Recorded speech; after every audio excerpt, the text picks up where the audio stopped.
আমরা যদি একটা দুইটা মুরগিও লালন পালন করতে পারি বা এক দুইটা মুরগি লালন পালন করার জায়গাও যদি আমাদের থাকে, সেখান থেকে কিন্তু প্রতিদিন এক দুইটা ডিম উৎপাদন করা সম্ভব।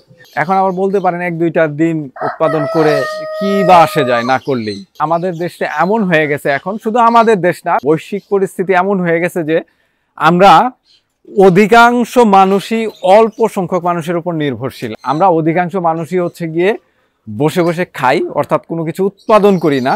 এখন বসে বসে খাই এই শব্দটা শুনে অনেকে আবার একটু বিরূপ মনোভাব পোষণ করতে পারেন। বলতে যাচ্ছি কিংবা আপনাদেরকে বোঝাতে যাচ্ছে এটাই, বা মেসেজটা দিতে যাচ্ছে এরকমই, আমাদের জনসংখ্যার একটা বড় অংশ কিন্তু আমরা কোনো ধরনের কৃষিমুখী কিংবা কৃষি নির্ভর উৎপাদনমুখী কোনো কর্মকাণ্ডে জড়িত না। কোনো একটা সবজি, ফসল কিংবা মাছ, মাংস, দুধ, ডিম কোনোটাই উৎপাদন করি না। সবার পক্ষে কিন্তু একটা গরু লালন পালন করে দুধ উৎপাদন করা সম্ভব না, বাট আমাদের প্রত্যেকেরই কিন্তু সুযোগ আছে এক দুইটা মুরগি লালন পালন করে এক দুইটা ডিম উৎপাদন করা। এবং আমাদের প্রত্যেকেরই কিন্তু সুযোগ আছে অন্তত বারান্দায় হইলেও দুই একটা শাকসবজির গাছ রোপণ করা।